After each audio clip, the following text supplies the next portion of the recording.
നബി വഫാത്തായി എന്നറിയുന്നതോടുകൂടെ ഇനി എനിക്ക് മദീന വേണ്ടെന്ന് പറഞ്ഞ് ഓടിപ്പോയ ബിലാലിനെ പോലെ സിറിയയിൽ പോയി താമസിച്ചു ബിലാൽ. മടങ്ങി വരാൻ പിന്നൊരിക്കൽ ഉമറിന്റെ കാലത്താണ് സയ്യിദുനാ ബിലാലിനോട് അള്ളാഹുവിന്റെ റസൂൽ സ്വപ്നത്തിലൂടെ വന്നിട്ട്, ബിലാൽ എന്തേ എന്നോട് ദേഷ്യമായോ എന്ന് ചോദിക്കുമ്പോ കരഞ്ഞു കലങ്ങി ഹൃദയം പിടച്ച് സിറിയയിൽ നിന്ന് നടന്നു വന്നു മഹാനായ ബിലാൽ അഷ്റഫുൽ ഖൽഖിന്റെ ചാരത്ത്.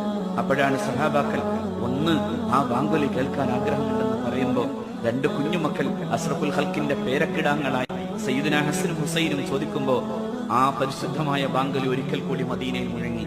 പക്ഷേ അഷ്ഹദു അന്ന മുഹമ്മദൻ എന്നേ മഹാനായ ബിലാലിന് പറഞ്ഞു തീർക്കാനായുള്ളൂ. അപ്പോഴേക്കും പൊട്ടിക്കരഞ്ഞ് ബോധരഹിതനായി വീഴുന്ന ബിലാലിന്റെ ഇഷ്കിന്റെ മുമ്പിൽ മരണത്തിന്റെ അവസാനത്തെ സമയത്ത് ഭാര്യ കരയുമ്പോ മഹാനായ ബിലാൽ പറഞ്ഞു, എന്തിനാ കരയുന്നത്? നാളെ ഞാൻ എന്റെ മുഹമ്മദിനെയും അവിടുത്തെ പരിശുദ്ധരായ അനുയായികളെയും കാണാൻ പോകാണ് എന്ന് പറഞ്ഞ സയ്യിദുനാ ബിലാൽ സയ്യിദുനാ